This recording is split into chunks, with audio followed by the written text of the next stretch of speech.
Hola amigos, bienvenidos a Rimble 35. ¿Qué tal estáis? Bueno, hemos hablado de este tema varias veces en Rimble 35 y hoy vamos a hacerlo una vez más, porque creo que es importante incidir sobre este elemento tan poco conocido del fenómeno OVNI. Sabéis que existen varios nombres para describir esta teoría. Jacques Vallée lo llamaba la teoría del sistema de control, o el agente externo, o Caravaca, aquí en España, la teoría de la distorsión. Una visión en la que se establece una analogía entre lo imaginario y el mundo real, entre la mitología, el folclore y los ovnis. Existen, como sabéis, relatos, novelas o revistas de ciencia ficción de los años 20, 30, 40, en donde ya aparecían publicados elementos hoy presentes en casos de aterrizajes, encuentros del tercer tipo, en abducciones. Fijaos, revistas clásicas como Amazing Stories, Startling Stories, Planet Stories, Wonder Stories y una larga lista en donde ya aparecían dibujos con alienígenas exactamente iguales a los presenciados por tantos testigos dentro de la casuística mundial.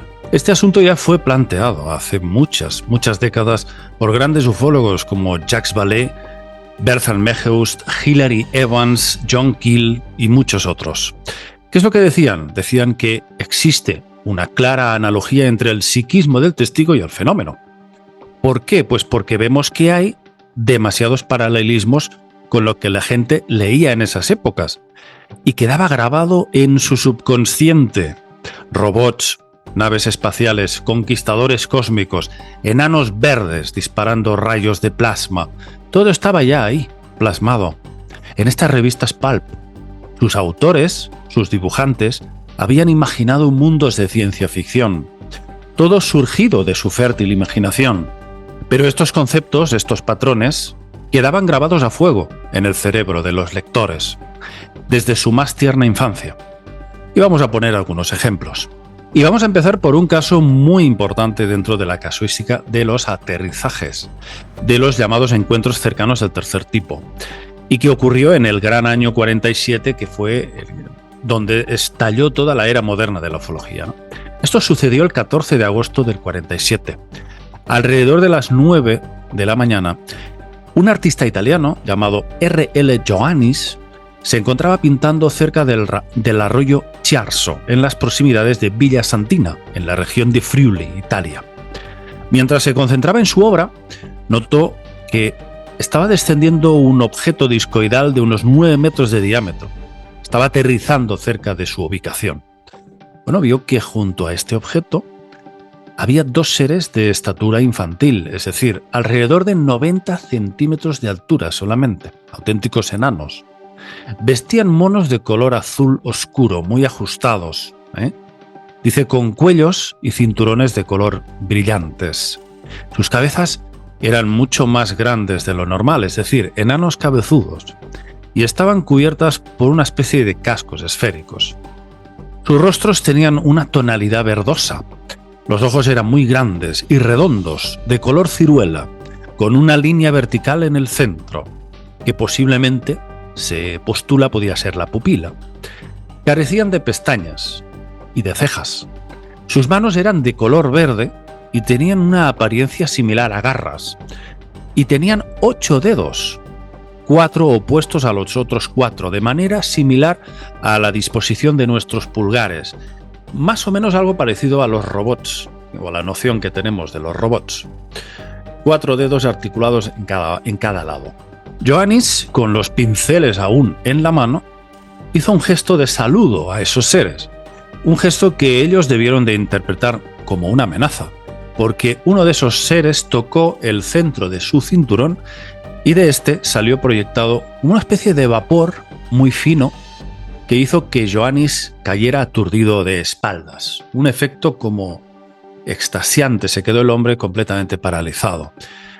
Ahí, cuando él se veía totalmente impedido, los dos seres se acercaron caminando y recogieron el caballete del artista y luego regresaron a la nave.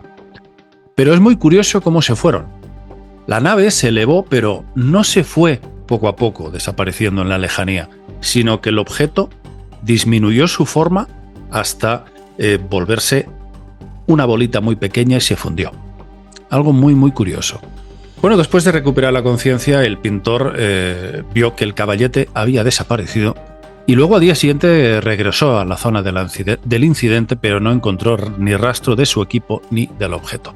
Bueno, fijaos las semejanzas de estos enanos verdes de Giovanni con los que ya aparecían en estas revistas desde mucho antes. Enanos verdes con grandes ojos. Observad la cantidad de enanos cabezudos que inundaban las portadas de estas revistas pulp, que inseminaban con este patrón la imaginación de los niños y los jóvenes de esas épocas, principios del siglo XX. Siempre enanos de Marte o de Venus que llegan a la Tierra para conquistar nuestro mundo, secuestran mujeres para hacer experimentos. ¿Os suena? Todo estaba plagado ya en esas épocas, en estas publicaciones.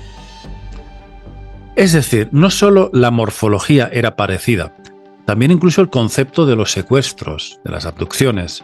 Fijaos en esta portada. Decidme a qué os recuerda esto, sino a los famosos visitantes de dormitorio. Un hombre tumbado en el suelo, sometido a la voluntad de unos seres enanos con gran cabeza, que van a por él. ¿Sabéis de cuándo es esto? Pues de hace mucho, mucho tiempo. Concretamente, se publicó el 9 de diciembre de 1930. Ha llovido mucho. Es decir, esto se publicó 17 años antes de que siquiera se oyera hablar de ellos, de los ovnis o de extraterrestres de forma tan mediática. Recordad como ya en el año 47, que es cuando estalla todo.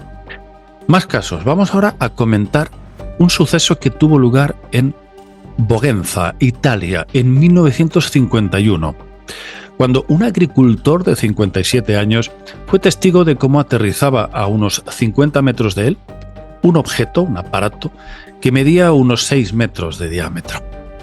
Aterrizó sobre 3 patas y del ovni descendieron 6 humanoides pequeños de 1,20 m. Aquí lo podéis ver.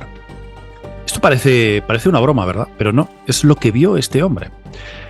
Estos seres vestían una especie de trajes brillantes de color blanco, llevaban estas botas con esta especie de cinturones con unas hebillas circulares y llevaban un casco con 3 antenas. Sus ojos dice que eran redondos y azules y además iban armados, como veis, con una especie de escopeta o más bien un trabuco.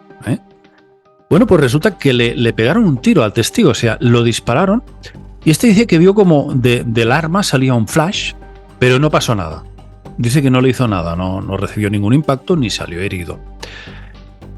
Se ve que luego uno de los seres, antes de subirse a la nave, lo hizo así, como un gesto de saludo, en señal de amistad. Y ahí se subieron al aparato y este despegó. Pero esto es lo que el tipo vio. Y claro, si observáis, esta descripción es prácticamente idéntica con algunos dibujos de conquistadores espaciales de estas publicaciones antiguas de principios del siglo XX. Mismo concepto.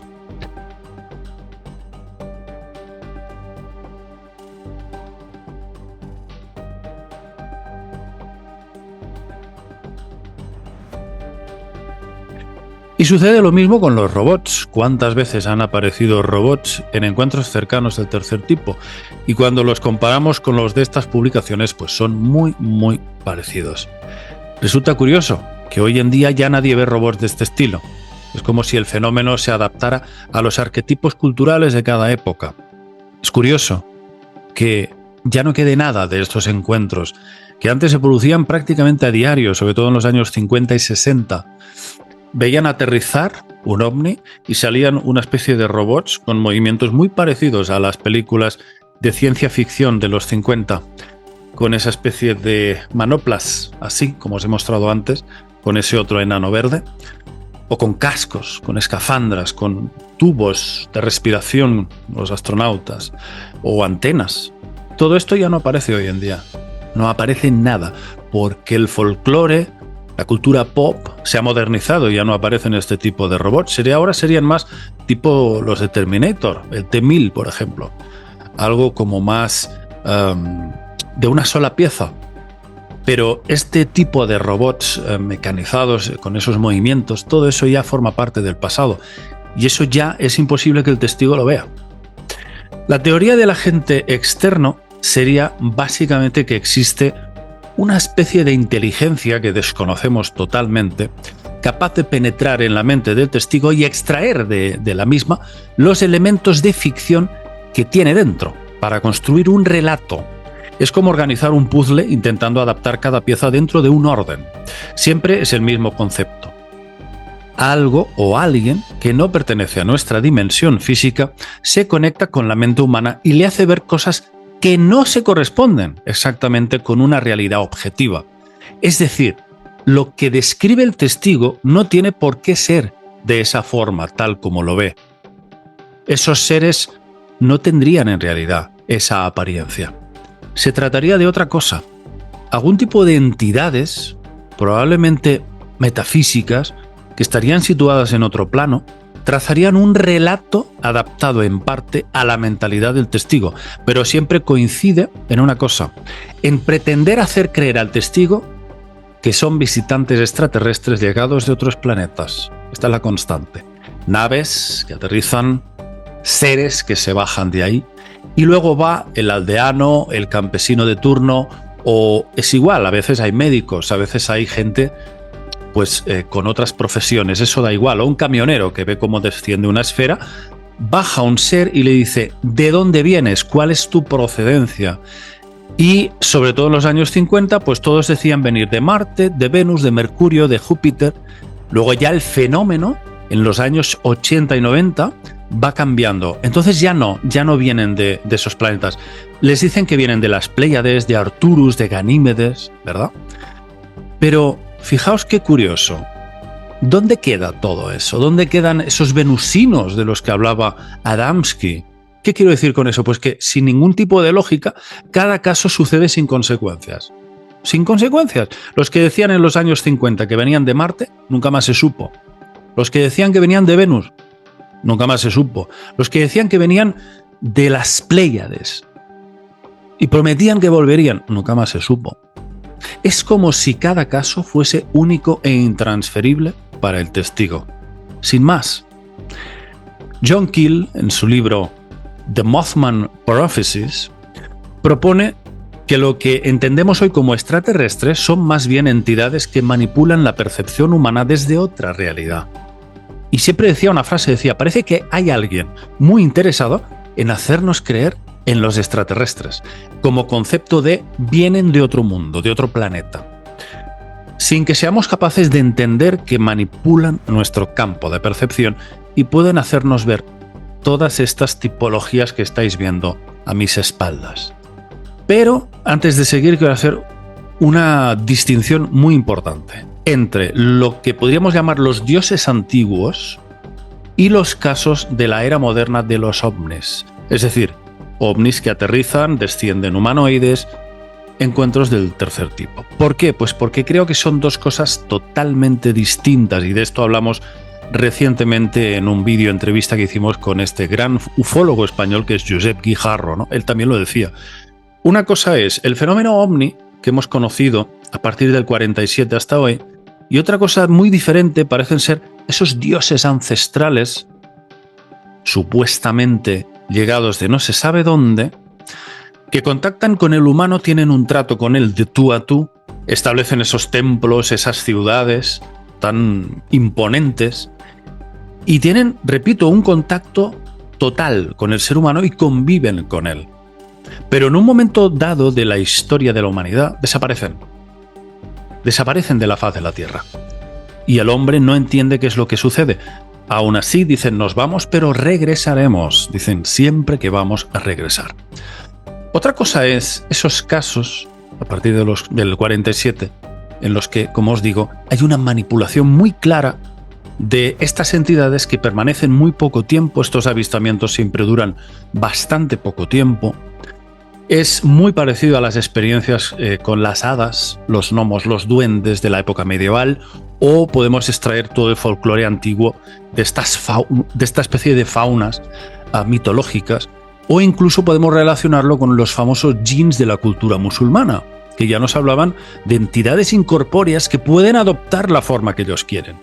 Todo esto no tendría que ver con entidades vinculadas con esos dioses ancestrales que se adjudicaban incluso la creación del ser humano, genéticamente hablando, sino de entidades de otros planos que pueden entrar aquí dentro y hacernos ver lo que ellos quieren.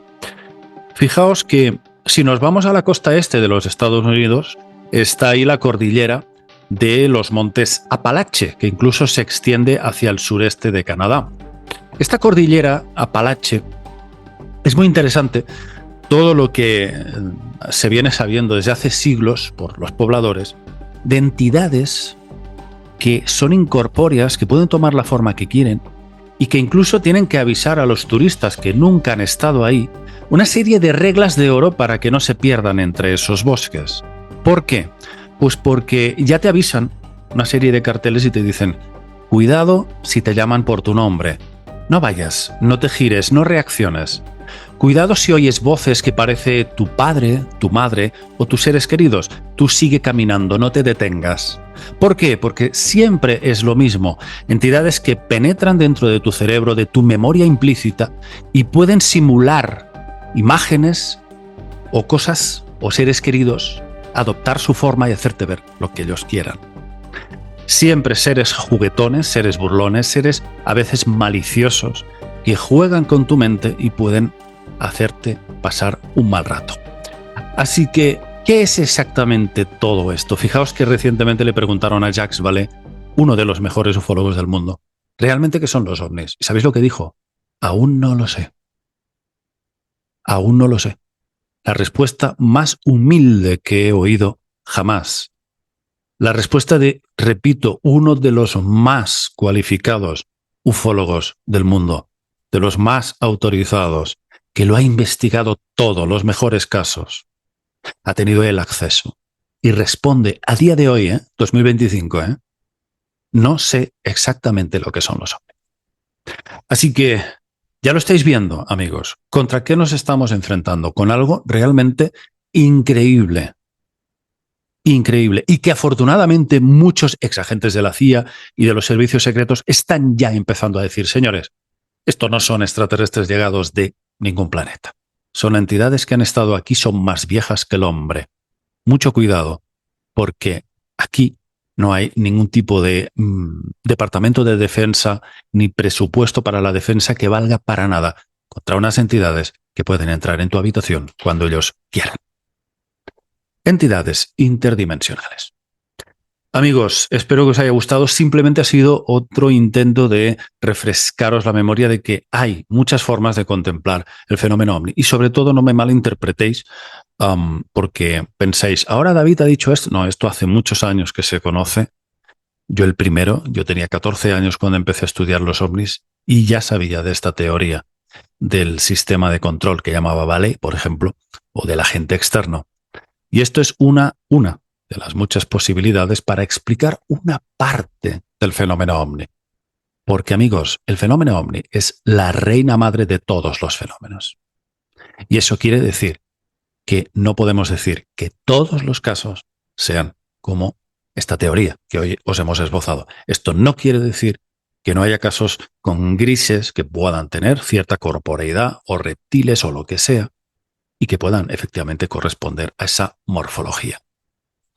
Pero hay un porcentaje de casos, y yo creo sinceramente que es así, que pueden ser explicados por entidades que no son ni siquiera de este plano y que pueden adoptar diferentes formas y hacernos ver lo que ellos quieran. ¿Para qué? ¿Por qué? Aún no lo sabemos. Amigos, aquí dejo este tema esperando que este vídeo os haya interesado y os haya resultado tan fascinante como a mí. Un abrazo para todos. Chao.